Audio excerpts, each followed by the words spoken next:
So Dustin, you've spent a few years now in Europe, but you're from the United States of America. So what do you miss the most from back home? First, my family, of course. Everybody's back home in Pittsburgh. I was blessed enough for them to have to come see me a bit, and my friends too, my friends, family, and then American football during the fall. That's probably my biggest thing. But I've been in Europe for 8 years, and I learned to enjoy my time here.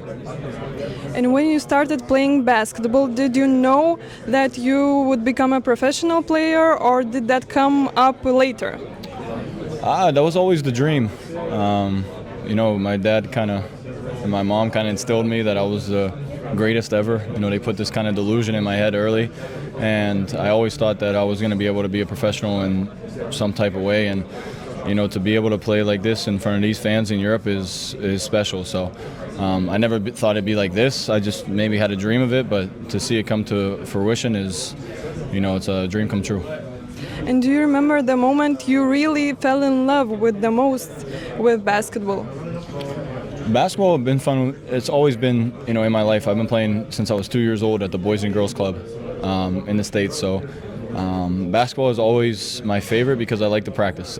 Like if you like to practice, like I played 3 sports growing up. Baseball, I hated baseball practice. It was boring. And American football, and it was just football is tough. So basketball was always kind of like my love. I did it. I would do it for free. So. At the beginning of your EuroLeague journey, you said that you were just trying not to get cut. So what was going on in your head through that time? Yeah, I know for rookies, it's hard to get the first EuroLeague job, but it's even harder to stay in EuroLeague.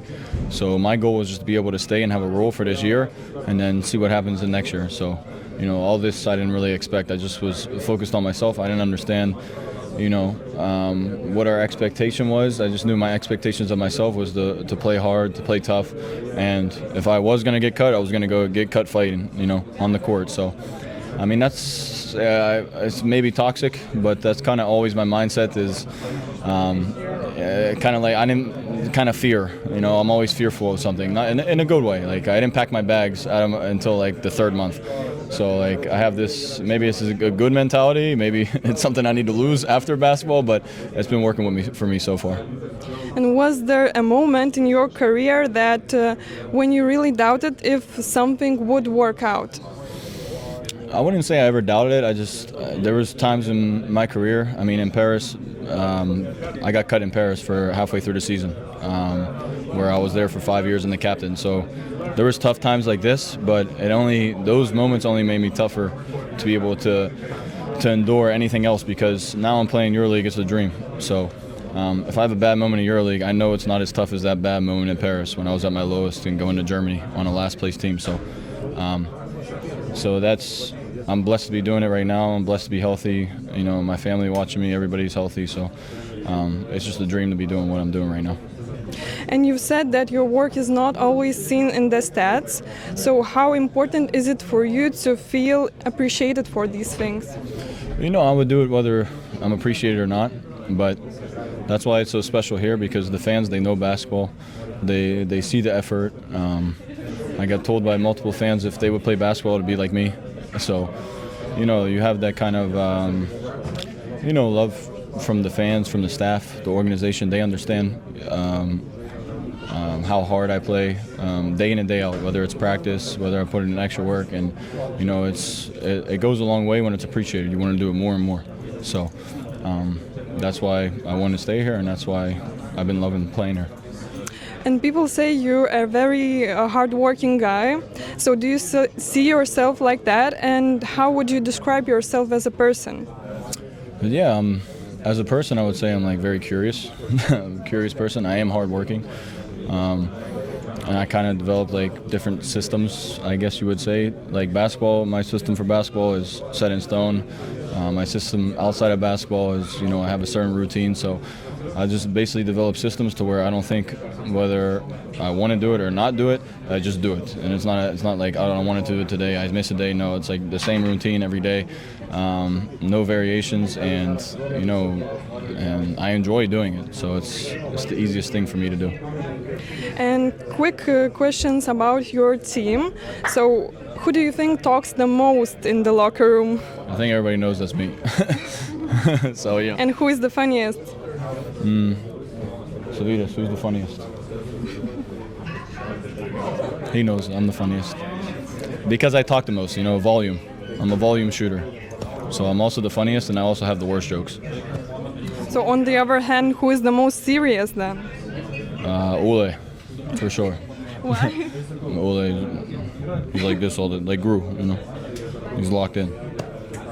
And who is the most emotional then? Sylvain. Got a lot of emotions. He's French, They're a little different. Okay. And who would be the worst roommate on the trip? Or maybe was the worst roommate on the trip? We don't have roommates. The worst roommate would probably be, I don't know. The Lithuanian guys would be good. Maybe Sylvain, because I know he's going to be up late or something. And I would always have to make him leave the place. But he'd be a fun roommate. I don't know. We don't really have a lot of bad guys. I'd probably be the worst roommate to somebody else. They'd probably get annoyed with me. Why? They would get annoyed that I was talking. They don't like it, especially to the Lithuanians. Not all Lithuanians. That's true. A lot here, a lot of them, but they're good people. After what I noticed with Lithuanians, after you break the seal, they become your best friends. So that's a good thing. Where Americans were like super happy to talk to you at first, and then they just stop talking to you. You think you're your best friend in one night, and then you don't even know the person forever. So I kind of like they're real here. They're real people. If they don't want to talk, and that's okay. Mm-hmm. And when you're not playing, what do you do? Maybe you have some hobbies. What helps you switch off from basketball? Yeah, I feel like I go to a restaurant all the time. I like to be able to be, at coffee shops. I do different things on my computer. I always have some side quests that I'm doing, learning about new things. So it's a shame if you're bored. I don't feel like I'm ever bored, so I'm always doing something. Okay. And looking ahead, how do you see your life after some time? Do you still dream about the NBA like you mentioned before in another interview? And what about your personal life? Do you see yourself as a family person? Do you want kids? NBA is for more younger kids. I think I found my role in Europe, and I love playing in Europe. And yes, I want a big family. I have 4 little brothers and sisters, so maybe that's the next step. So you never know. But I do want kids. I would have kids yesterday, so just waiting for that, I guess. How many kids do you want? I would say 4, but I gotta start soon. But yeah, so no, I'm from a big family, and I think the biggest wealth in the world is having a big family. Like, you can't replace that. No money, no houses, no cars. The biggest thing you can have is my brothers and sisters, my family, and the people around you. So hopefully, if I'm blessed one day, I can have healthy kids, healthy family. So. Hopefully. So, looking at your journey, what are you most proud of? Can you maybe remember the most memorable moments of your career? Honestly, I don't think it has to do with anything with basketball. After COVID, I learned French, and I think that was kind of like, it was something that I was never really good at in school, and after I kind of taught myself with a couple of tutors, and that was probably the coolest moment, because I was able to integrate into the countries that I'm at, so of all there's a lot of basketball accomplishments I have, but this one is like something that like basketball I'm very good at. Like, I know what to do with basketball, but to figure out how to learn a language is probably the coolest thing I did. I can say I do, and I'm very proud of that. Okay. Thank you so much. Thank you.